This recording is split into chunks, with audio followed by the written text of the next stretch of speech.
요양원 가시는 걸 모르셨다. 그냥 딸이 밥을 사준다니까 나오신 것이었다.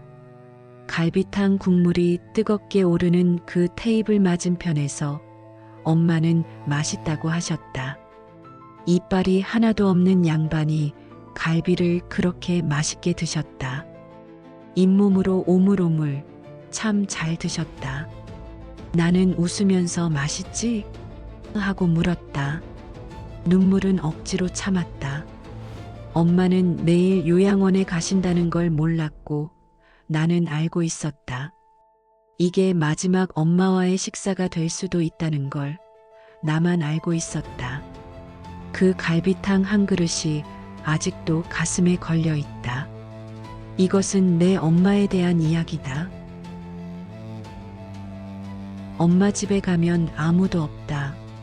대문을 열고 들어서면 마당에 자풀이 조금 자라 있고 장독대 옆에 엄마가 늘 심어두던 고추나무 자리엔 이제 아무것도 없다. 마루에는 먼지가 얇게 내려앉아 있고 부엌 선반에는 엄마가 쓰던 낡은 양은 냄비 하나가 아직도 그 자리에 놓여 있다. 나는 가끔 그 집에 간다. 별다른 이유가 있어서가 아니다. 그냥 가게 된다. 문을 열고 들어서면 잠깐, 아주 잠깐, 엄마가 마루에 앉아 있을 것만 같다. 마루 끝에 걸터 앉아 고개를 돌리며 왔냐? 하고 웃는 얼굴. 그 얼굴이 눈앞에 선하다. 하지만 마루엔 아무도 없다. 나는 마루 끝에 엄마가 앉던 자리에 가만히 앉아본다. 마당을 바라본다. 엄마가 바라보던 마당을, 엄마가 바라보던 하늘을. 엄마는 여기서 뭘 생각했을까? 그 악착 같던 사람이 자식들 다 키워놓고 혼자 이 마루에 앉아서 무슨 생각을 하면서 하늘을 봤을까? 나는 그게 궁금하다. 이제 와서야 궁금하다. 엄마가 살아계실 때는 한 번도 그런 걸 물어본 적이 없었는데 엄마가 돌아가시고 나서야 후회가 밀려온다.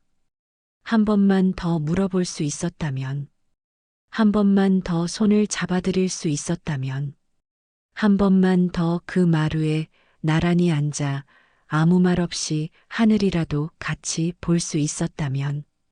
그러나 그 한 번만은 이제 없다. 엄마는 2월의 어느 늦은 저녁 말 한마디 없이 가셨다. 이 이야기는 그 엄마에 대한 이야기다. 그리고 엄마를 다 이해하지 못한 채로 그래도 사랑했던 나에 대한 이야기다. 우리 집은 딸부자집이었다. 아버지는 목수였다. 손재주가 좋고 성실한 사람이어서 동네에서도 제법 이름이 났다. 아버지가 짜맞춘 장롱, 아버지가 다듬은 문틀, 아버지가 놓은 마루판. 사람들은 아버지 솜씨를 알아봤고 남들이 부러워하는 남편이라고. 동네 여자들이 엄마한테 그런 말을 했다고 한다. 그런데 아버지에겐 먼저 자식이 있었다. 전처 소생의 아들 둘. 엄마는 그 아들들이 이미 있는 집에 시집을 온 것이었다. 남의 자식 둘을 거두면서 자신의 딸 넷을 낳아 기른 것이다. 6남매. 아들 둘의 딸이 넷. 큰언니, 둘째 언니, 그리고 나, 그 아래로 막내. 나는 셋째 딸이다. 딸부자 집에서 셋째라는 자리는 참 애매한 자리다.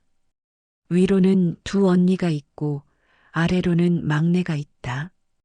어른들의 관심은 늘 큰애한테 먼저 가고 막내한테도 간다. 가운데 아이들은 늘 조금씩 비어있는 자리에 앉는다. 밥상에 반찬이 하나 부족하면 맨 먼저 덜 먹는 것도 가운데 아이고 새 옷이 돌아오는 게 제일 늦는 것도 가운데 아이다. 밥은 먹었지만 찬밥이었다. 그게 서럽지 않았다고 하면 거짓말이다. 70년대 시골은 넉넉한 동네가 아니었다. 아버지가 아무리 솜씨 좋은 목수라 해도 6남매를 먹이고 입히고 공부시키는 일은 쉬운 일이 아니었다. 엄마는 아버지가 일 나가 있는 동안 집안일을 하면서 밖에서도 일을 했다. 손이 거칠었다. 쉬는 날이 없었다. 어릴 때 엄마의 얼굴을 떠올리면 늘 바쁜 얼굴이다. 밥을 하는 엄마, 빨래를 하는 엄마, 장에 가는 엄마, 일 나가는 엄마. 아이들 옆에 앉아서 잘 잤니? 배고프지 않니? 하고 물어보는 엄마의 모습은 기억이 나지 않는다. 엄마는 그런 사람이었다. 살아내는데 바빠서 사랑을 표현할 여유가 없었던 사람. 그게 어린 나는 그냥 서러웠다. 왜 우리 엄마는 사랑을 표현해주지 않을까? 다른 집 엄마들은 안 그런데 그런 마음, 그 서러움을 품은 채로 나는 자랐다. 내가 16살이던 해였다. 그해 겨울은 유난히 추웠다. 그날은 김장을 하기로 한 날이었다. 전날 배추를 간을 하고 건져내는 날이다. 아버지는 일찍 일어나셔서 웬일인지 친척분들한테 전화를 돌리셨다. 안부를 묻고 전화를 끊고 나서는 엄마에게 나 조금만 더 자고 일어날게. 그렇게 말씀하시고 막내딸을 팔베개를 하고 주무셨다. 그리곤 돌아가셨다. 주무시다가 돌아가셨다. 친척분들에게 안부를 묻고 돌아가셨다. 그게 아버지의 마지막 하루였다. 심장마비였다. 병원으로 모시고 갔지만 이미 늦었다. 49의 나이에 아무 예고도 없이. 엄마의 나이 46.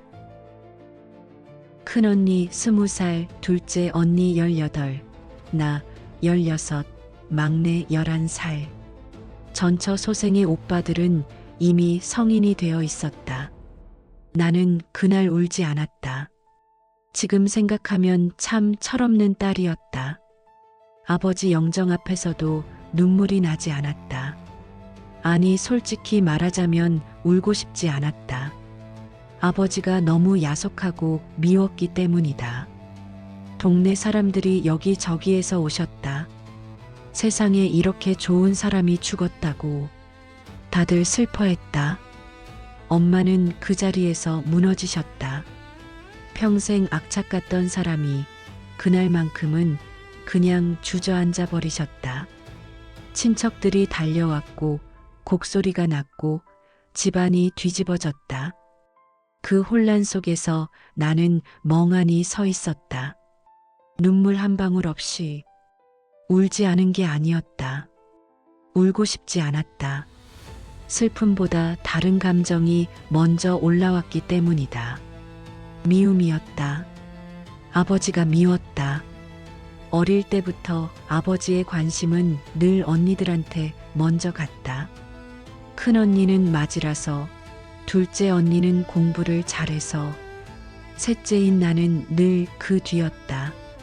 찬밥이었다. 그래도 괜찮다고 생각했다. 언니들이 크면, 언니들이 집을 나가면 그때는 나도 아버지한테 뭔가 받을 수 있겠지.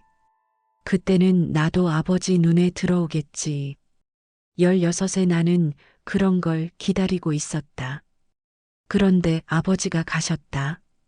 기다리던 그 차례가 오기도 전에 나한테는 아무것도 해주지 않고 따뜻한 말 한마디 건네지 않고 그냥 가셨다. 갑자기 아무 예고도 없이. 그러니 어떻게 울 수 있었겠나? 슬프기보다 억울했다. 그게 16살짜리 철없는 딸의 마음이었다. 아버지 잃은 슬픔보다 내가 받지 못한 것들에 대한 억울함이 더 컸다. 지금 생각하면 얼마나 어리고 모자란 마음이었는지. 아버지가 가고 싶어서 가신 게 아닌데. 49이면 아직 한창인 나이인데. 더 살고 싶으셨을 것이고, 자식들 더 크는 것 보고 싶으셨을 것이고, 목수일도 더 하고 싶으셨을 것이다. 그걸 몰랐다. 그때는 그 미움을 나는 오랫동안 품고 살았다. 가슴 안에 가만히 품은 채로, 누구한테도 꺼내지 않은 채로. 아버지가 미웠다고 말하면 나쁜 딸이 되는 것 같아서, 그러니 그냥 아무 말도 하지 않았다. 아버지 제삿날도, 아버지 기일도 그냥 조용히 있었다. 그 미움 뒤에 얼마나 큰 그리움이 숨어 있었는지는 훨씬 나중에야 알았다. 엄마는 그날 이후 달라지셨다. 아니, 정확히는 달라진 게 아니었다. 엄마 안에 원래 있던 것이 더 뚜렷하게 드러났다. 악착 같음, 지독함, 이를 악무는 힘. 46에 홀로 남겨진 엄마 앞에는 선택지가 없었다. 남의 자식 둘에 자신의 딸 넷, 이 육남매를 혼자 먹이고 입히고 공부시켜야 했다. 아버지가 남긴 것은 많지 않았다. 손재주 좋은 목수였지만 모아둔 재산이 넉넉할 리 없었다. 생계가 통째로 사라진 것이었다. 기댈 사람도 없었다. 엄마는 일을 했다. 무슨 일이든 했다. 새벽에 일어나 밤늦게까지 쉬지 않았다. 손이 망가지도록 일했다. 한숨 쉴 틈도 없이, 아프다는 말도 없이. 엄마가 쉬는 것을 본 기억이 없다.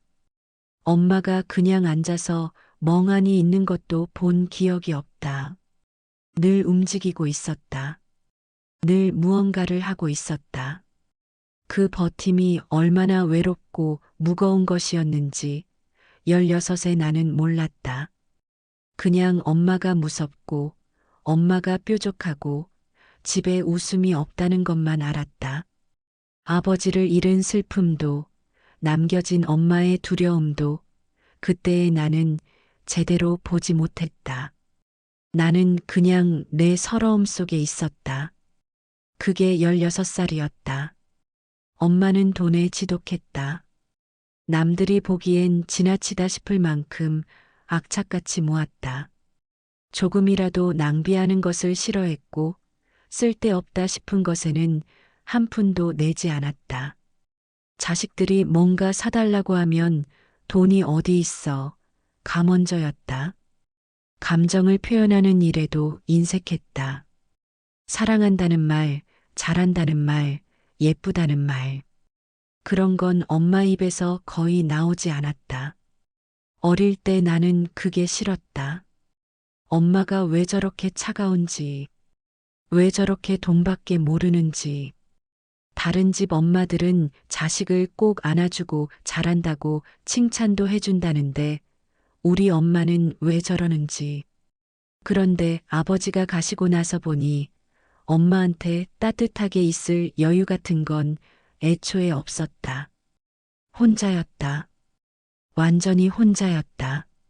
46의 엄마 앞에 놓인 것은 육남매와 텅 빈 살림이었다. 누가 도와주는 것도 아니었다. 친정이 넉넉한 것도 아니었다. 그냥 엄마 혼자 이 집을, 이 식구들을 먹여 살려야 했다.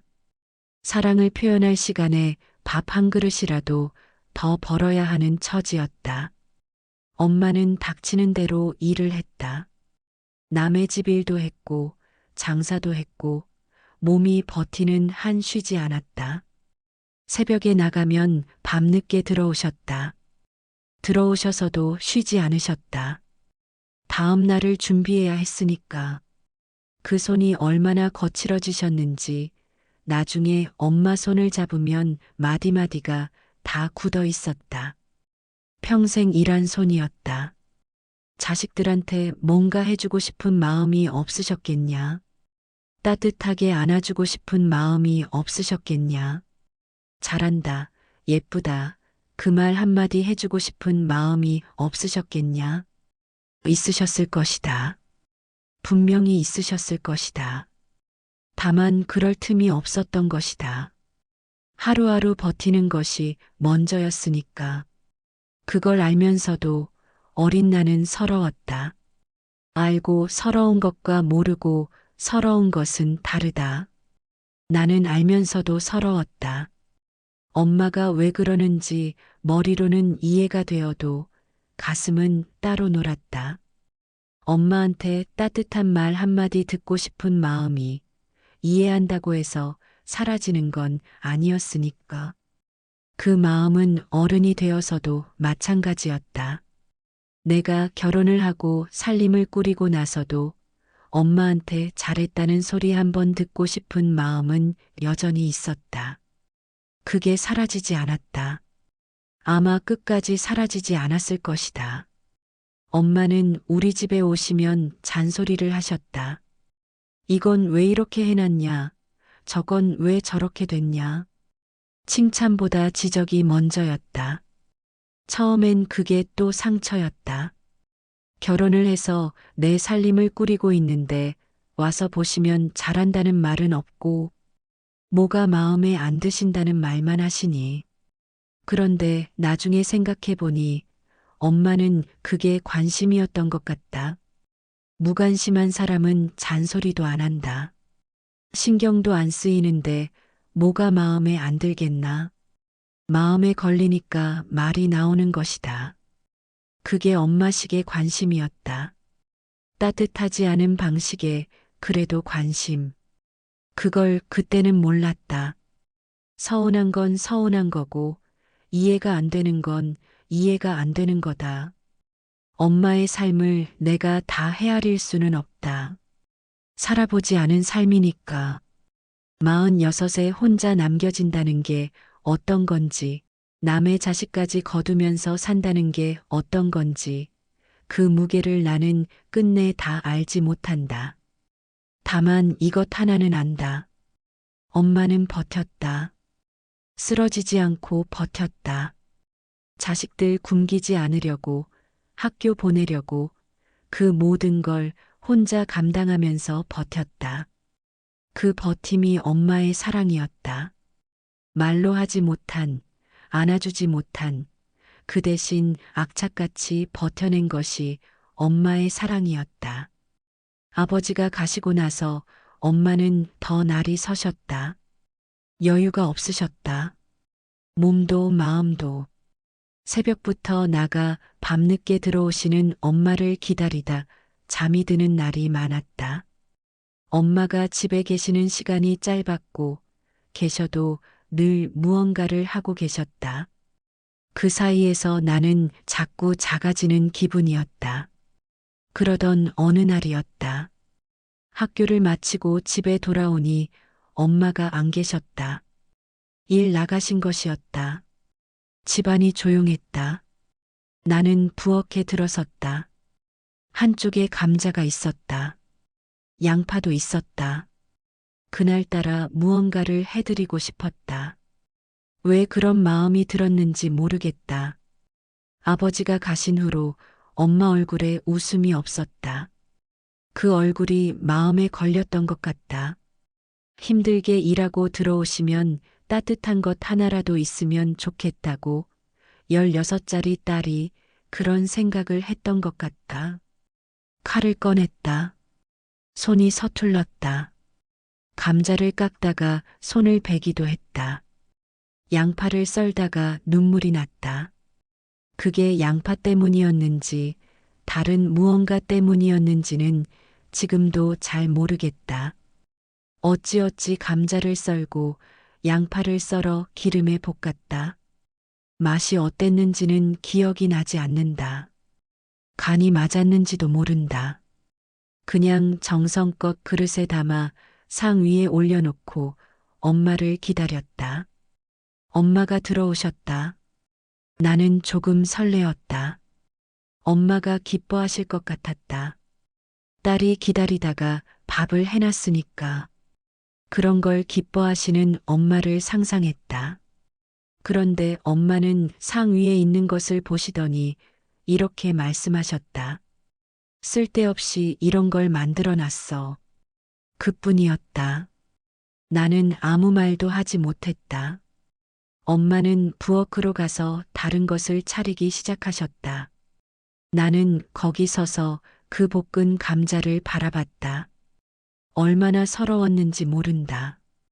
해드리고 싶어서 한 건데, 기다리다가 한 건데, 칼에 베어가면서 한 건데, 그 마음이 쓸데없다는 말 한마디에 그냥 꺼져버렸다. 그날 이후로 나는 엄마에게 뭔가를 해드리겠다는 마음을 조금 접었다. 어차피 핀잔만 들을 거라고 마음속으로 작은 문을 닫았다. 어른이 되어서도 마찬가지였다. 내가 처음 돈을 벌기 시작했을 때 엄마에게 선물을 사드리고 싶었다. 딸이 번 돈으로 엄마한테 뭔가 해드리고 싶다는 건 자식이라면 누구나 품는 마음이다. 나도 그랬다. 오래 고르고 골라서 옷을 샀다. 엄마한테 잘 어울릴 것 같은 색으로, 엄마가 좋아하실 것 같은 스타일로 엄마에게 드렸다. 이게 뭐야? 이런 색이 나한테 어울려? 어디 입고 나가라고. 그뿐이었다. 또 한 번은 건강식품을 샀다. 엄마가 무릎이 안 좋다는 걸 알고 있었다. 관절에 좋다는 것을 찾아서 샀다. 이런 거 사다 주지 말고 그냥 돈으로 줘. 요딴 걸 돈 주고 사면 어쩌냐. 그 말을 들은 날 나는 조용히 돌아서서 다시는 엄마한테 선물을 하지 않겠다고 마음먹었다. 그 뒤로 오랫동안 그랬다. 상점에서 엄마한테 잘 어울리겠다 싶은 게 눈에 띄어도 생각만 하고 지나쳤다. 어차피 좋은 소리를 못 들을 텐데. 그냥 그 마음을 접었다. 이상한 건 다른 언니들이 뭘 사드리면 엄마는 잘 받으셨다. 유독 나한테만 그랬다. 오랫동안 그게 상처였다.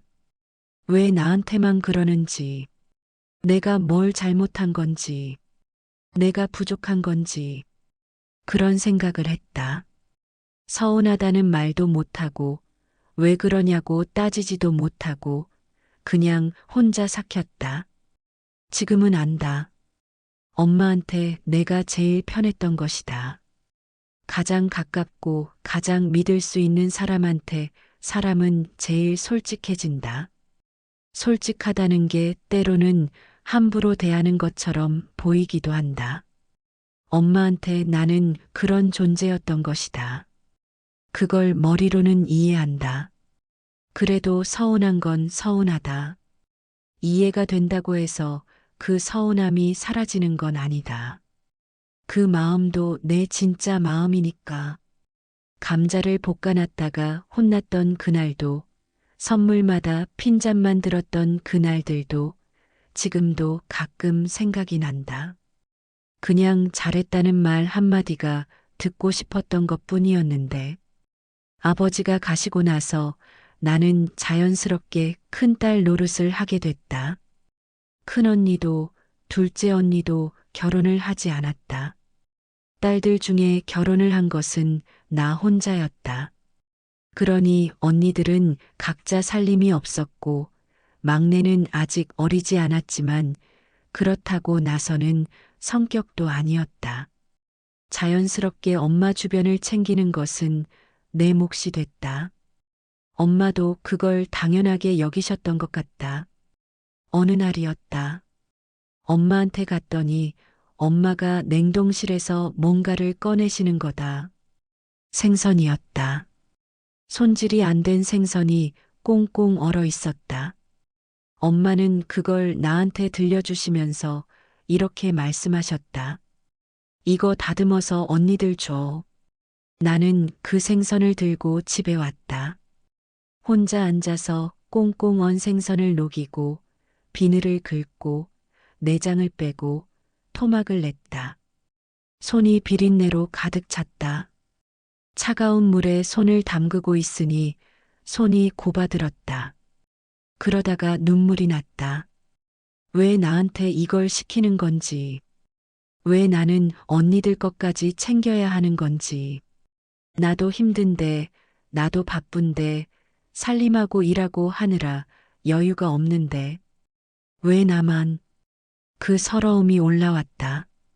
언니들은 멀리 있어서 못한다는 이유로, 막내는 그렇다는 이유로, 결국 내가 하게 되는 것들. 나는 존재가 편리한 자식이었다. 못하겠다고 하지 않을 것 같고, 어차피 가까이 있으니까. 엄마는 그게 당연한 줄 아셨을 것이다. 나도 알면서 했다. 그러면서도 서러웠다. 그 서러움도 말하지 못했다. 엄마한테 말했다가 핀잔만 들을 것 같아서 그냥 비린내 나는 손으로 혼자 눈물을 닦았다. 그러고는 생선을 나눠서 언니들한테 갖다 줬다. 아무 일도 없었던 것처럼 우리 모녀는 그렇게 서로 하고 싶은 말을 다 삼키면서 지냈다. 엄마도 말하지 않으셨고 나도 말하지 않았다. 엄마가 왜 그러시는지, 나는 왜 이렇게 서러운지 그 말들이 우리 사이에서 한 번도 오간 적이 없었다. 말을 했더라면 어땠을까? 내가 그날 눈물을 닦으면서 엄마나 서운해 한마디만 했더라면 엄마가 뭐라고 하셨을까? 또 핀잔을 하셨을까? 아니면 그 말 한마디에 엄마도 뭔가를 꺼내셨을까? 이제는 알 수 없다. 그 말을 하지 않은 채로 세월이 지나갔고 엄마는 가셨으니까.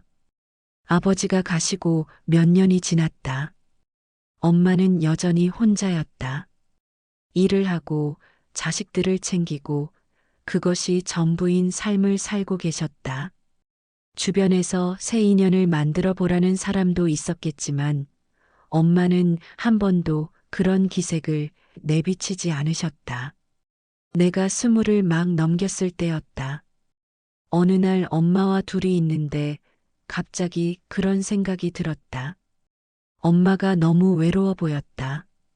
악착같이 일만 하시는 엄마, 웃는 날이 별로 없는 엄마, 자식들 뒷바라지에 자신의 삶은 없는 것 같은 엄마. 46에 혼자 남겨져서 그 이후로 그냥 이렇게 사시는 건가 싶었다. 나는 엄마한테 물었다. 엄마는 남자친구 없어? 좋은 사람 있으면 엄마도 시집가. 엄마도 여자잖아. 지금 생각하면 참 당돌한 말이었다. 그런데 그때는 진심이었다. 엄마가 여자로서의 삶을 너무 일찍 접어버린 것 같아서 그게 가여웠던 것 같다. 엄마는 잠깐 나를 바라보셨다. 그러더니 웃으셨다. 씁쓸한 웃음이 아니라 진짜로 웃으셨다. 엄마 같은 성질에 좋아할 남자가 있겠냐? 그 말이 아직도 귀에 선하다. 맞는 말이었다. 엄마는 뾰족한 사람이었다. 말이 거칠었고 표현이 직접적이었고 참는 법이 없었다. 그 성질을 이해하고 받아들일 남자가 흔치 않을 거라는 걸 엄마 자신이 누구보다 잘 알고 있었을 것이다. 그런데 그 말을 들으면서 나는 가슴이 아팠다. 웃으면서 하신 말이었지만 그 안에 체념이 있었다. 다시 누군가를 만나거나 행복해지는 일 자체를 엄마는 처음부터 선택지에 두지 않은 것 같았다. 자식들 키우는 것이 자신의 삶이라고 그 이상은 없다고 받아들인 것 같았다. 46. 지금 내 나이에서 보면 얼마나 젊은 나이인가. 그 나이에 혼자 남겨져서 여자로서의 삶을 접고 엄마로서만 살아간 사람. 외롭지 않으셨을까? 누군가 기대고 싶지 않으셨을까? 힘들다고 말하고 싶은 날이 없으셨을까? 있으셨을 것이다. 분명히 있으셨을 것이다. 그런데 엄마는 그런 말을 하지 않으셨다. 자식들한테 짐이 되기 싫으셨던 것인지 아니면 말해봤자 달라질 게 없다는 걸 아셨던 것인지 그냥 혼자 감당하셨다. 웃으면서 엄마 같은 성질에 좋아할 남자가 있겠냐고 하시면서 나는 그날 처음으로 엄마를 엄마가 아닌 한 사람의 여자로 봤다. 아버지를 잃고 혼자 살아가는 외롭고 고단한 한 여자. 그 시선이 내 가슴에 오랫동안 남았다. 그러면서도 나는 그 마음을 엄마한테 표현하지 않았다. 가여운 엄마. 수고하셨어요, 엄마. 그 말을 왜 못했을까? 그냥 그 자리에서 같이 웃고 그렇게 넘어갔다. 우리는 늘 그랬다. 중요한 말은 늘 그냥 넘어갔다. 엄마가 언제부터 달라지셨는지 정확히는 모른다. 아마도 아주 오래전부터였을 것이다. 우리가 몰랐을 뿐이지. 돌이켜보면 징조는 있었다. 작은 것들이 조금씩 어긋나고 있었는데 우리는 그냥 엄마가 나이 드시는 거라고, 좀 예민해지신 거라고 넘겼다. 엄마는 아버지가 가시고 나서 술을 마시기 시작하셨다. 처음에는 몰랐다. 나중에야 알았다. 아버지 돌아가신 후 그 괴로움을 어디다 풀 데가 없으셨던 것이다. 말로 할 수 없는 것들, 자식들한테 짐이 될까봐 꺼내지 못한 것들, 혼자 감당해야 했던 외로움들. 그것들이 쌓이고 쌓여서 술로 나오신 것이었다. 몸이 불편해지시면서 엄마의 생활 반경은 좁아졌다. 집 밖을 나가면 시장이 있었다. 매일 아침마다 서는 장이었다. 엄마는 그 시장 사람들과 어울리셨다. 처음에는 그게 그나마 다행이었다. 외로우실 텐데 사람들이라도 만나시면 좋겠다 싶었다. 그런데 그 자리에서 매일 술을 드셨다. 어떤 날은 집에 가면 엄마 얼굴이 부어 있었다. 어떤 날은 다리에 멍이 들어 있었다. 어떤 날은 동네 이장한테서 전화가 왔다. 엄마가 다쳤다고, 동네 사람들과 싸움이 붙었다고. 전화를 받을 때마다 가슴이 철렁했다. 엄마, 왜 이러세요? 속으로는 그 말이 올라왔지만 막상 엄마 앞에 서면 그 말이 나오지 않았다. 뭐라고 하면 더 날이 서실 것 같아서. 그냥 괜찮으세요. 어디 많이 다치셨어요. 그 말만 했다. 그러던 어느 날 집에 갔더니 방 안의 물건들이 전부 바닥에 나와 있었다. 깜짝 놀랐다. 도둑이 든 줄 알았다. 엄마한테 물었다. 엄마, 도둑 맞았어? 엄마는 그렇다고 하셨다. 돈이 없어졌다고, 누가 가져갔다고, 방 안을 다 뒤집어 놓으신 것이었다. 그런 일이 한두 번이 아니었다. 엄마는 현금을 항상 지갑에 넣고 다니셨다. 은행에 넣어두지 왜 집에 현금을 두시냐고 여쭤보면 엄마는 이렇게 말씀하셨다. 은행에 돈 넣어 놓으면 은행에서 다 빼가 버린다더라. 그래서 집에 놔두는 거야. 엄마, 은행이 안전하지 어떻게 집이 더 안전할 수가 있겠어. 아무리 말씀드려도 소용없었다. 엄마는 집이 안전하다고 하셨다. 그렇게 꽁꽁 숨겨두신 지갑이 없어졌다고, 도둑 맞았다고 하신 것이었다. 며칠 후에 전화가 오셨다. 매트리스 안에 깊이 숨겨둔 걸 찾았다고. 그제야 찾으셨다고. 그런 일들이 수도 없이 많았다. 그러던 어느 날이었다. 언니들과 함께 엄마 집에 갔다. 엄마는 술을 드시고 주무시고 계셨다. 우리가 들어서면서 말했다. 엄마, 우리 왔어. 평소라면 왔냐 하고 고개를 드셨을 것이다. 그런데 그날은 달랐다. 엄마가 눈을 뜨시더니 우리를 보고 소리를 지르셨다. 누구세요? 왜 우리 집에 와서 난리예요? 울며 불며 가라고 하셨다. 악을 쓰셨다. 몸부림을 치셨다. 당신 자식들을 알아보지 못하시고 낯선 사람들이 들어왔다고 소리를 지르셨다. 나는 그 자리에서 얼어붙었다. 엄마가 귀신이라도 들린 것 같았다. 저분이 우리 엄마가 맞나 싶었다. 눈앞에 계신데 엄마가 아닌 것 같았다. 언니들도 아무 말을 못했다. 그냥 거기 서서 엄마가 가라고 소리치는 것을 듣고 있었다. 나중에 알았다. 엄마는 이미 치매 약을 드시고 계시던 중이었다. 엄마 친정은 다 치매였다. 외할머니도 큰이모도 작은이모도 유전이었을 가능성이 분명히 있었다. 거기다 아버지를 일찍 잃고 혼자 악착같이 버텨온 그 세월이 엄마 몸과 마음을 얼마나 갉아먹었겠나? 고된 삶이 치매를 앞당긴 것이라고 나는 생각한다. 그러면서도 엄마는 가끔 맑으신 날이 있었다. 하루는 아주 비쌌던 샤인머스켓을 사서 드셨다. 또 어느 날은 우리한테 맛있는 거 사준다고 비싸도 괜찮다며 직접 사주셨다.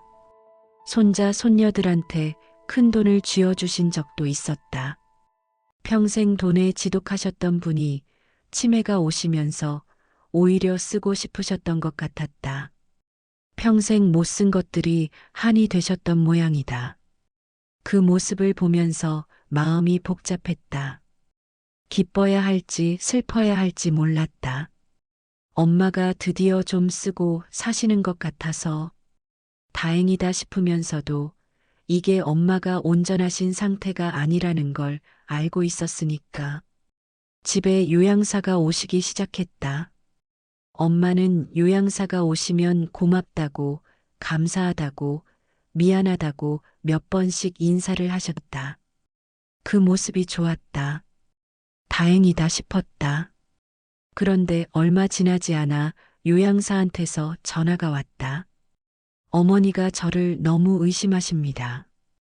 커피를 숨겨놓고 없어졌다 의심하시고, 돈이 없어졌다 의심하시고, 저한테 욕을 하십니다. 요양사는 많이 지쳐 있었다. 정도가 심했던 모양이었다.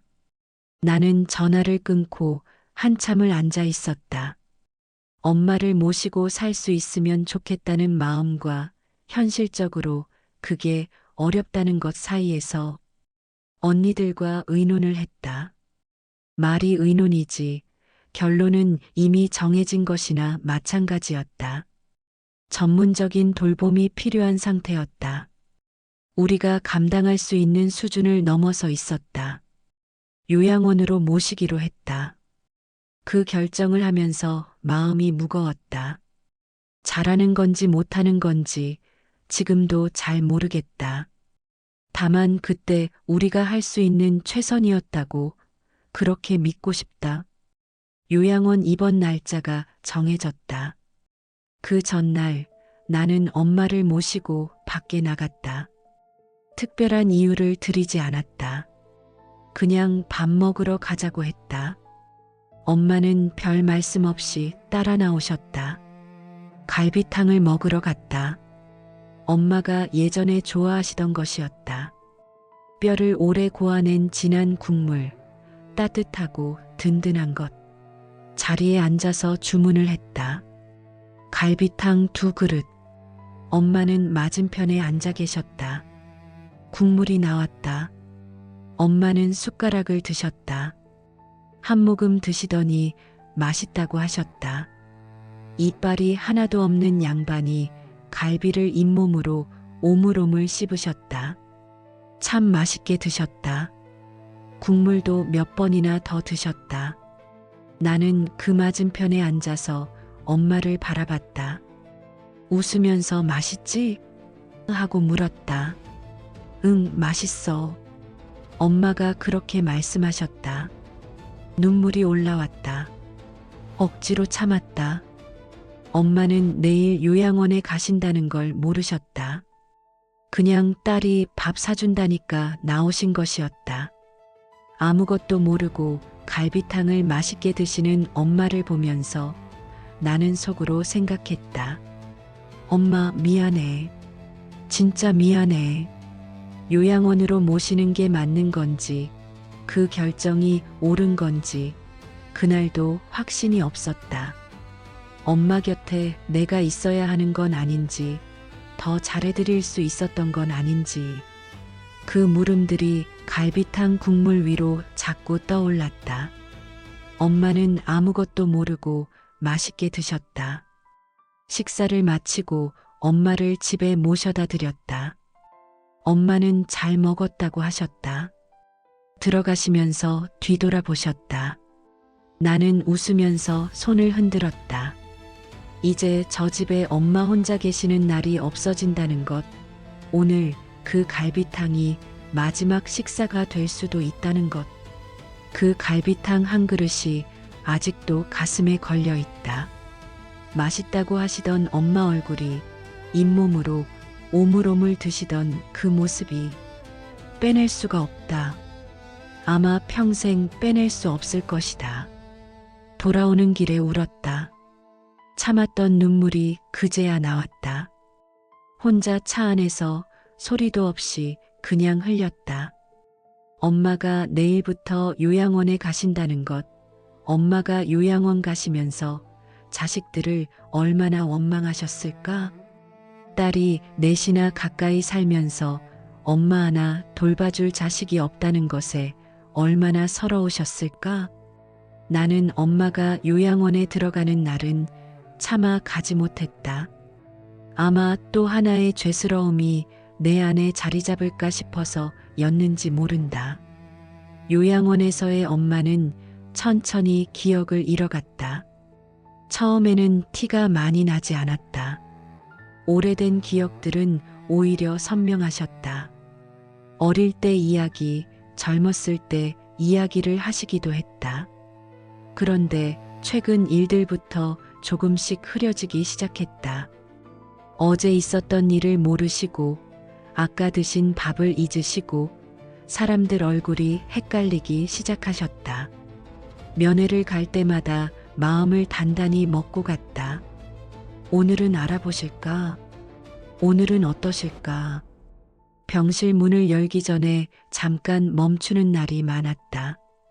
문을 열면 엄마가 어떤 상태로 계실지 그게 두렵기도 하고 보고 싶기도 하고 그 두 마음을 같이 품고 문을 열었다.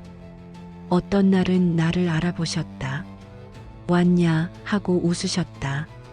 그런 날은 집에 오는 길이 가벼웠다.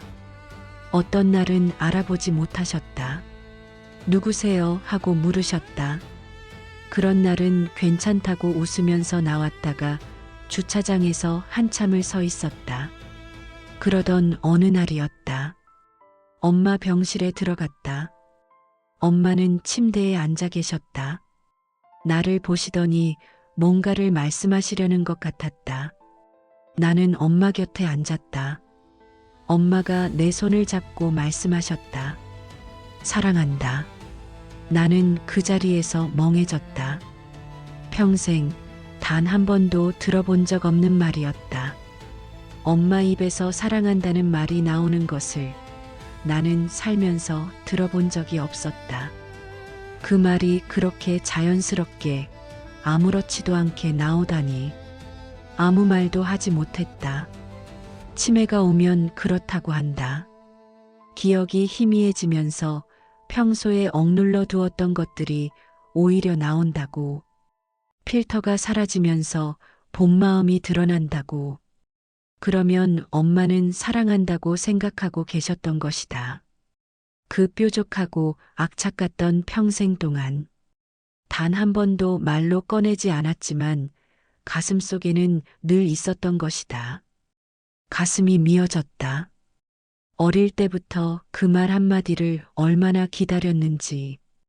감자를 볶아놨다가 혼났던 날, 선물을 사드렸다가 핀잔만 들었던 날들, 생선을 다듬으면서 혼자 눈물 흘렸던 날들.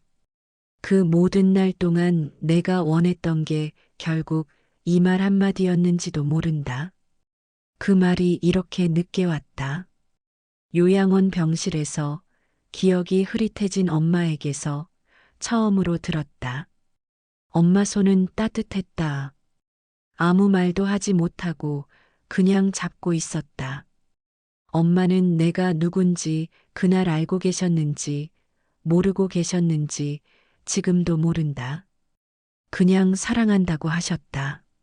나를 향해서인지 아니면 그냥 마음속에 있던 말이 나온 것인지 그래도 괜찮았다. 그 말이 거기 있었다는 것. 엄마 안에 그 말이 있었다는 것. 그것만으로도 충분했다. 충분하다고 스스로에게 말했다. 코로나가 한창이던 때였다. 요양원은 면회가 어려웠다. 유리창 너머로만 볼 수 있거나 전화로만 연락이 되거나 직접 손을 잡는 것도 얼굴을 가까이 보는 것도 쉽지 않았다. 면회를 가도 제대로 만나지 못하고 돌아오는 날이 많았다. 그럴 때마다 주차장에서 한참을 차 안에 앉아 있었다. 저 안에 엄마가 계신데 저 안에 있는데 엄마의 생신이 다가왔다. 나는 생각했다. 마지막일 수도 있는 생신이다. 그 생각이 머릿속에서 떠나지 않았다. 엄마 몸 상태가 좋지 않다는 걸 알고 있었다. 고관절도 좋지 않으셨고 당뇨도 있으셨고 기력이 많이 떨어지셨다는 걸 알고 있었다. 이번 생신이 마지막이 될 수도 있겠다는 생각이 자꾸만 올라왔다. 한 끼라도 제대로 대접해드리고 싶었다. 요양원의 허락을 구했다. 남편한테 이야기했다. 남편은 흔쾌히 했다. 우리 가게로 모시고 오기로 했다. 생신날 저녁이었다. 비가 내렸다. 요양원에서 엄마를 모시고 나왔다. 걸음이 불편하신 엄마를 남편이 안았다. 빗속에서 남편이 엄마를 안고 가게 안으로 들어오는 모습이 눈에 들어왔다. 나는 그 모습을 보면서 잠깐 멈췄다. 저 모습을 오래 기억해야겠다고 생각했다. 자리에 앉아서 밥을 차렸다. 엄마가 드실 수 있도록 부드럽게 익힌 것들로 이빨이 하나도 없으시니까 잇몸으로도 드실 수 있게. 국물은 뜨겁지 않게, 건더기는 잘게. 엄마는 맛있게 드셨다. 정말 맛있게 드셨다.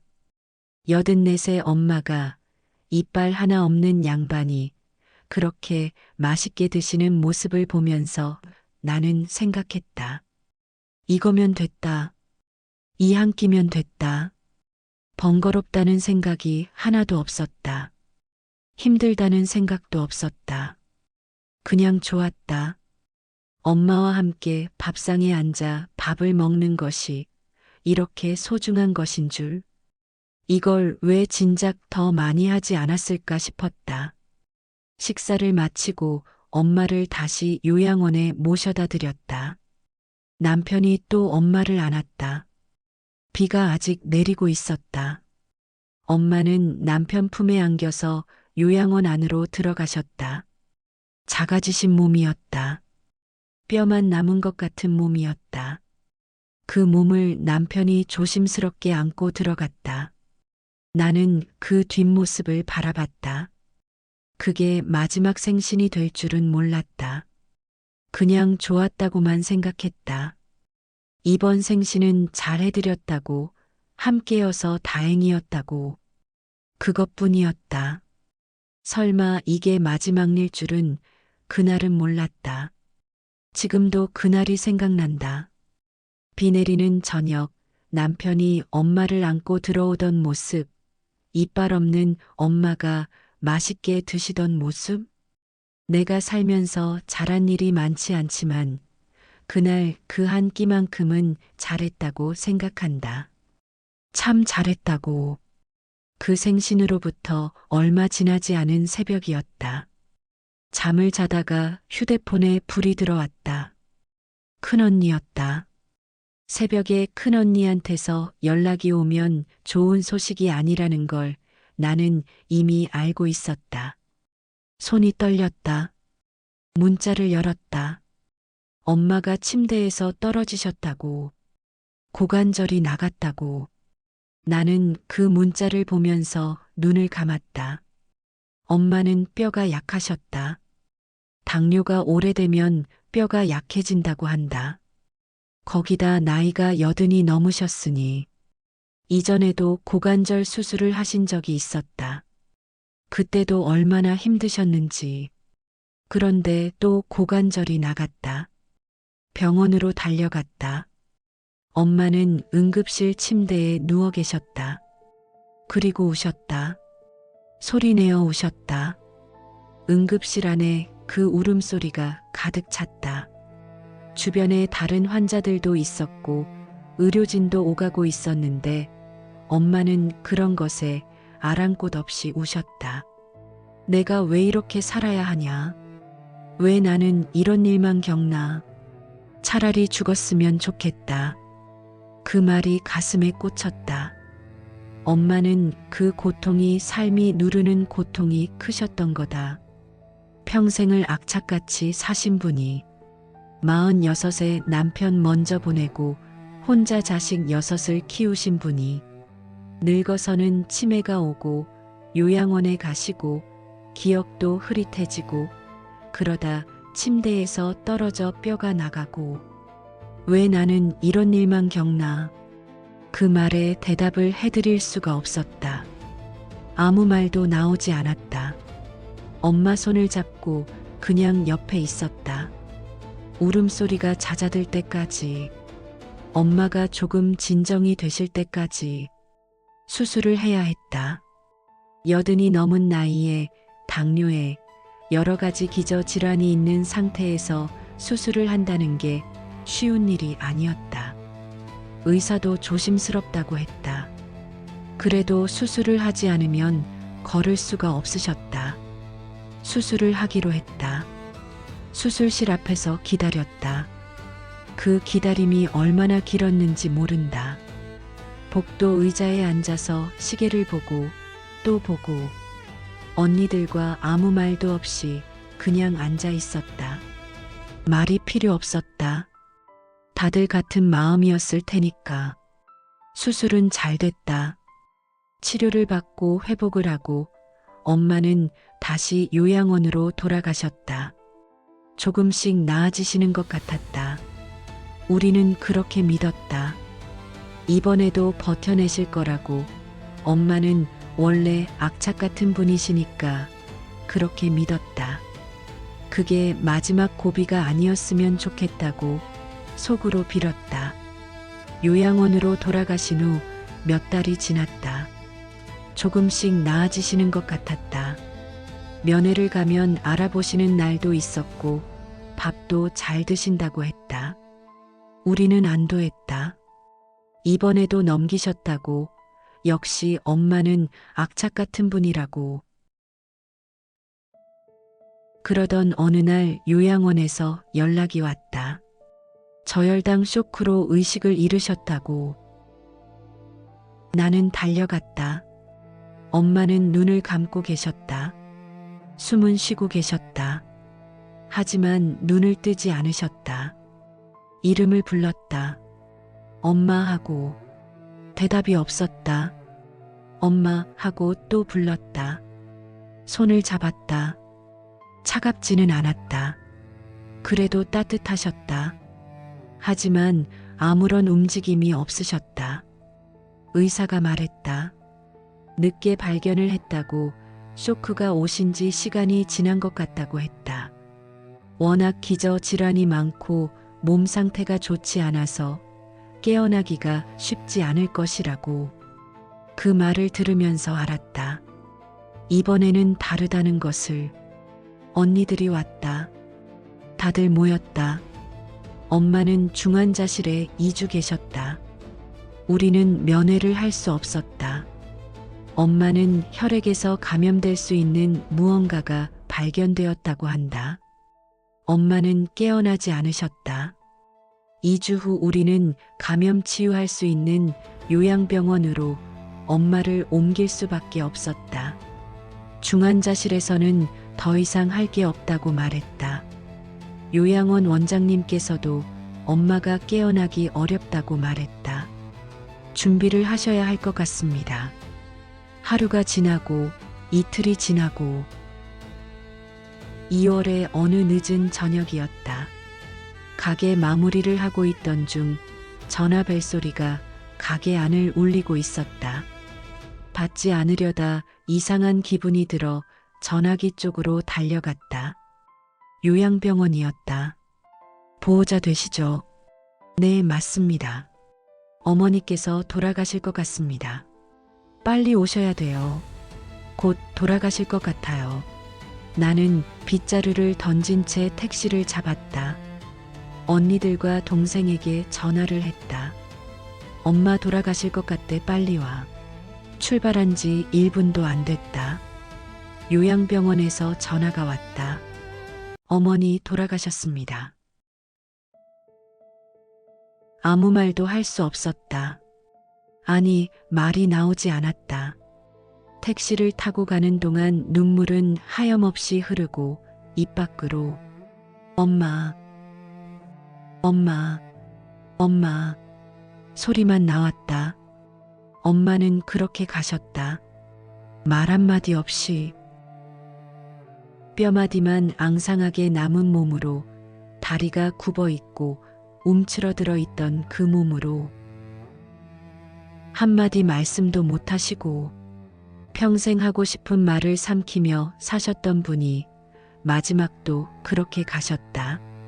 뭐가 그리 엄마는 급하셨을까? 아버지도 한마디 없이 가셨는데 엄마까지 그러셨다.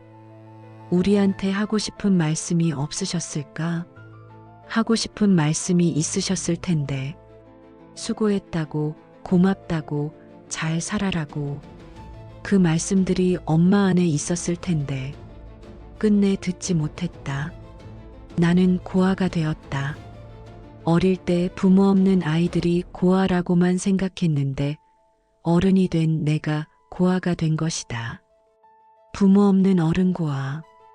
그게 이상하리만큼 나는 슬펐다. 엄마가 가시고 나서 한동안은 실감이 나지 않았다. 요양원에서 연락이 오면 또 달려가면 될 것 같았다. 엄마 집에 가면 엄마가 마루에 앉아 계실 것 같았다. 왔냐 하고 웃으실 것 같았다. 그런데 이제 그 목소리는 없다.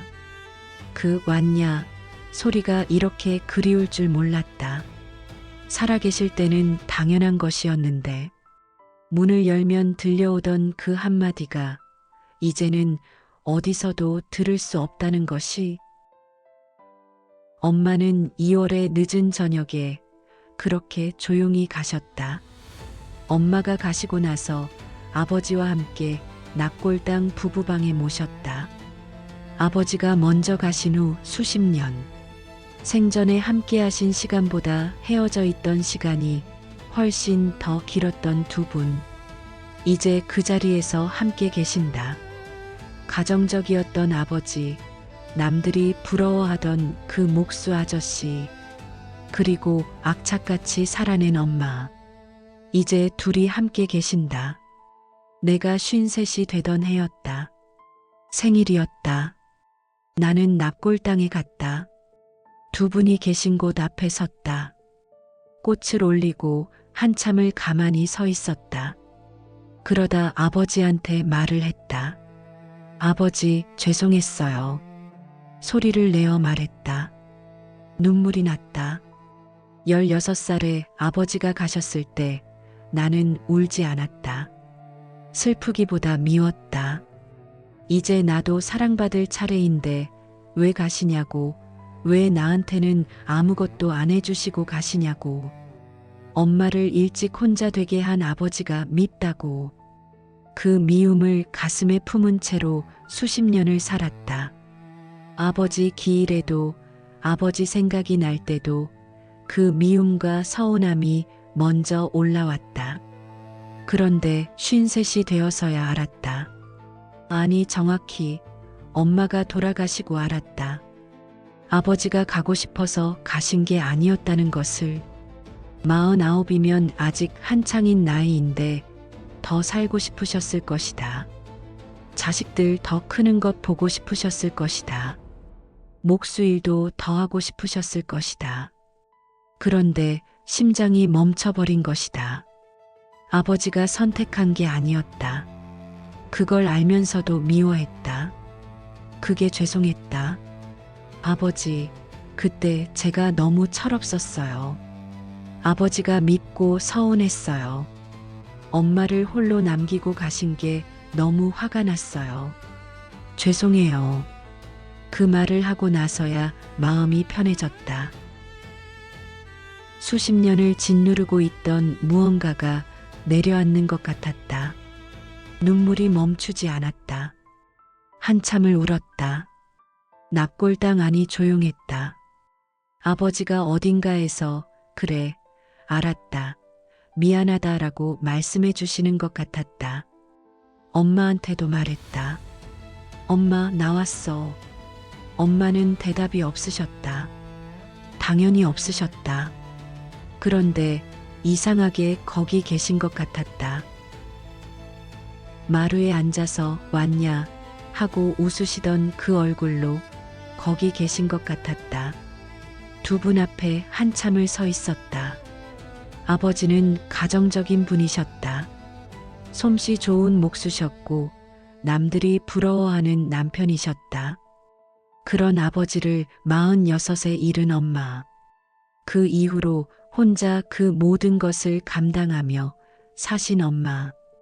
두 분이 살아계실 때 함께 하신 시간이 그리 길지 않았는데 이제 저 자리에서 영원히 함께 계신다. 이제는 행복하세요? 거기서는 아프지 않으시죠? 엄마는 뼈도 아프지 않으시고 귀도 잘 들리시고 눈도 잘 보이시죠? 당뇨도 없으시고 기억도 온전하시죠? 아버지는 연장통 들고 일 나가시고 엄마는 마루에 앉아서 기다리시고 그렇게 계시면 좋겠어요. 나는 무릎이 조금만 아파도 엄마가 생각난다. 우리 엄마는 얼마나 아프셨을까? 평생 일만 하셨으니 손마디도 다 굵어지셨고 무릎도 다르셨고 고관절도 몇 번이나 나가셨고 그래도 아프다는 말씀을 잘 안 하셨다. 아프다고 하면 자식들이 걱정할까봐 아니면 아프다고 할 여유조차 없으셨던 것인지 납골당을 나오면서 뒤를 돌아봤다. 두 분이 계신 곳을 한 번 더 바라봤다.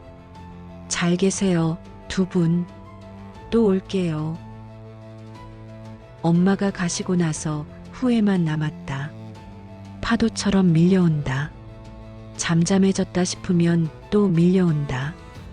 어떤 날은 아무렇지 않게 하루를 보내다가 갑자기 어떤 장면 하나가 떠오르면서 가슴이 철렁 내려앉는다. 식당에서 일을 하다가도 잠들기 전에 누워 있다가도 불쑥 엄마가 생각난다. 그러면 꼭 후회가 따라온다. 선물을 사드렸다가 핀잔만 들었던 날 나는 조용히 돌아서서 다시는 사드리지 않겠다고 마음먹었다. 그게 상처였으니까, 서운했으니까. 그런데 지금 생각하면 그래도 계속 사드릴 걸 싶다. 핀잔을 들어도 뭐라고 하셔도 그냥 계속 사드릴 걸. 엄마가 뭐라고 하시든 나는 그냥 사드리고 싶어서 사드리는 거라고 그 말 한마디를 할 걸. 감자를 볶아놨다가 쓸데없다는 말을 들었을 때도 그랬다. 그냥 돌아서서 마음을 접었는데 엄마, 나 엄마 위해서 한 거야. 그 말을 했더라면 어땠을까? 엄마가 또 핀잔을 하셨을 수도 있다. 그래도 말을 했어야 했다. 말을 해야 상대방이 아는데 말을 하지 않으면 아무도 모르는데 우리 모녀는 너무 말이 없었다. 엄마도 말을 안 하셨고 나도 말을 안 했다. 서운한 것도 삼키고 고마운 것도 삼키고 사랑한다는 말도 삼키고 그렇게 삼키다 보니 정작 중요한 말들이 한 번도 오가지 않았다. 엄마가 요양원에 가시기 전 갈비탕을 먹으면서 눈물을 억지로 참았던 것도 후회가 된다. 그냥 울었으면 어땠을까? 엄마, 나 사실 많이 슬퍼. 엄마 요양원 가시는 거 너무 마음이 아파. 그 말을 했으면 어땠을까? 엄마가 그 말을 들으셨더라면 뭐라고 하셨을까? 이제는 알 수 없다. 요양원에서 사랑한다는 말을 처음 들었을 때도 나는 아무 말도 못했다. 엄마 손만 잡고 있었다. 그때 나도 말했어야 했다. 엄마, 나도 사랑해. 그 말을 했어야 했다. 엄마가 알아들으셨는지 모르셨는지 그건 중요하지 않다. 내가 말을 했어야 했다. 그 말을 하지 못한 게 두고두고 아프다. 엄마의 마지막 생신, 비 내리던 그 저녁은 잘했다고 생각한다. 그날만큼은 후회가 없다. 남편이 엄마를 안고 들어오던 그 모습, 엄마가 맛있게 드시던 그 모습, 그날 하길 잘했다. 그게 마지막이 될 줄 몰랐지만 그래도 했으니까. 그런데 그런 날이 더 많았으면 좋았을 텐데. 한 번만 더. 그 말이 자꾸 나온다. 한 번만 더 손을 잡아드릴 걸. 한 번만 더 같이 밥을 먹을 걸. 한 번만 더 엄마 옆에 앉아서 아무 말 없이 그냥 있을 걸. 그 한 번만이 이제는 없다. 지금은 후회뿐이다. 잘했든 못했든 후회뿐이다. 엄마가 돌아가시고 나서야 이런 것들이 보인다. 살아계실 때는 당연했던 것들이 없어지고 나서야 얼마나 소중했는지가 보인다. 사람이 다 그런 것이겠지만 그래도 너무 늦게 안 것 같아서 아프다. 엄마, 미안해요. 더 잘해드릴 수 있었는데, 더 자주 찾아뵐 수 있었는데, 더 많이 안아드릴 수 있었는데, 그러지 못했어요. 그게 제일 아파요. 엄마, 거기는 따뜻한가요? 거기는 아프지 않은가요? 엄마한테 하지 못한 말들이 많아요. 살아계실 때 왜 그렇게 말을 못했는지 모르겠어요. 하고 싶은 말이 없어서가 아니었어요. 말을 꺼내면 엄마가 뭐라고 하실 것 같아서, 또 핀잔을 들을 것 같아서 그냥 삼켰어요. 그렇게 삼키다 보니 평생 중요한 말들을 한 번도 제대로 못했네요. 그러니까 이제라도 할게요. 엄마, 나 서운했어요. 찬밥 자리가 서러웠어요. 감자 볶아놨다고 쓸데없다는 소리 들었을 때, 선물 사드렸다가 핀잔만 들었을 때, 생선 다듬으면서 혼자 눈물 흘렸을 때, 그때마다 나는 혼자 삭혔어요. 말을 못했어요. 근데 있잖아요, 엄마. 그 서운함이 지금도 없어진 건 아니에요. 이해가 된다고 해서 서운함이 사라지는 건 아니더라고요. 엄마 삶이 얼마나 고되셨는지 알면서도 그래도 서운한 건 서운한 거예요. 그게 내 진짜 마음이에요. 억지로 괜찮다고 하고 싶지 않아요. 그냥 서운했어요. 그리고 그래도 사랑했어요. 그 두 가지가 같이 있어요. 지금도 엄마가 46에 혼자 남겨지셨을 때 그 무게가 얼마나 무거우셨을지 나는 다 알지 못해요. 살아보지 않은 삶이니까요. 남의 자식까지 거두면서 악착같이 버텨내신 그 세월을 내가 어떻게 다 헤아리겠어요. 다 이해한다고 말하면 거짓말이에요. 다만 이것 하나는 알아요. 엄마는 버텼어요. 쓰러지지 않고 버텼어요. 자식들 굶기지 않으려고, 학교 보내려고 그 모든 걸 혼자 감당하면서 버텼어요. 그 버팀이 엄마의 사랑이었다는 걸 이제는 알아요. 말로 못하신 것뿐이지 없었던 게 아니라는 것도요. 요양원에서 사랑한다고 하셨잖아요. 그 말 들었을 때 얼마나 가슴이 미어졌는지 몰라요. 평생 처음 들어본 말이었거든요. 기억이 흐릿해지신 후에야 나온 말이었지만 그래도 좋았어요. 엄마 안에 그 말이 있었다는 것, 그것만으로도 충분했어요. 나도 사랑해요, 엄마. 이 말을 살아계실 때 더 많이 했어야 했는데, 엄마 손잡고 눈 맞추고 말했어야 했는데, 그러지 못한 게 제일 아파요. 엄마가 가시던 날 말 한마디 없이 가셨잖아요. 아버지도 그러셨는데 엄마까지 그러셔서 나는 더 슬펐어요. 괜찮아요, 엄마.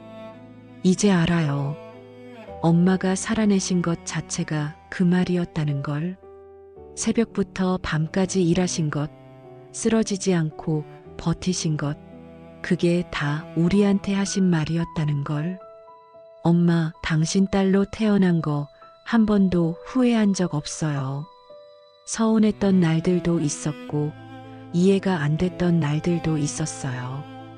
그래도 엄마 딸인 게 싫었던 적은 없어요. 한 번도. 이제 아버지랑 함께 계시니까 거기서는 행복하세요. 가정적이셨던 아버지, 솜씨 좋으셨던 아버지. 엄마가 평생 그리워하셨을 그 사람 곁에 이제 계시잖아요. 아프지 마시고 외롭지 마시고 그냥 거기서 편히 계세요. 사랑해요, 엄마. 그리고 고마워요. 당신이 악착같이 버텨주셔서 우리가 이렇게 살고 있어요. 엄마 집에 가면 아무도 없다. 대문을 열고 들어서면 마당에 자풀이 조금 자라 있고 장독대 옆은 비어 있고 부엌 선반엔 낡은 양은 냄비 하나가 아직도 그 자리에 놓여 있다. 엄마가 쓰시던 것이다. 누가 치우지 않았다. 치우고 싶지 않았다. 나는 가끔 그 집에 간다. 별다른 이유가 있어서가 아니다. 그냥 가게 된다. 발이 저절로 그리로 향한다. 엄마가 안 계신다는 걸 알면서도 그래도 가게 된다. 문을 열고 들어서면 잠깐, 아주 잠깐, 엄마가 마루에 앉아 있을 것만 같다. 마루 끝에 걸터 앉아 고개를 돌리며 왔냐 하고 웃는 얼굴. 그 얼굴이 눈앞에 선하다. 하지만 마루엔 아무도 없다. 나는 엄마가 앉으시던 그 자리에 앉는다. 엄마가 바라보던 마당을 바라본다. 엄마가 보시던 하늘을 본다. 봄이면 마당 한쪽에 작은 꽃이 핀다. 엄마가 씨를 뿌리셨던 것들이 해마다 나오는 것이다. 엄마는 가셨는데 엄마가 심은 것들은 아직 살아있다. 말없이, 티도 없이 그냥 해마다 피어난다. 그게 참 엄마 같다. 악착같이 버텨내고 말없이 살아내고 그러면서도 자식들 가슴에 무언가를 심어놓고 가신 엄마. 그게 꽃이었는지 서러움이었는지 사랑이었는지 아마 다 섞여 있을 것이다. 갈비탕 한 그릇이 생각난다. 이빨 하나 없는 양반이 잇몸으로 오물오물 맛있다고 하시던 그 모습, 그 맞은편에서 눈물을 억지로 참던 나. 엄마는 그냥 딸이 밥 사준다니까 좋으셨을 것이다. 딸과 함께 밥을 먹어서 좋으셨을 것이다. 아무것도 모르고 맛있게 드셨으니깐 그게 다행이다. 마지막이 되더라도 엄마는 맛있게 드셨으니까 그 한 끼에 엄마는 웃었으니깐. 나는 마루에 앉아서 한참을 있는다. 엄마, 보고 싶어요. 그 말이 입 밖으로 나오지 않고 가슴에서만 맴돈다. 말을 해도 들으실 수 없다는 걸 아니까. 그래도 가슴 속에서는 자꾸 그 말이 올라온다. 보고 싶어요, 엄마. 왔냐? 하고 한 번만 더 웃어주세요.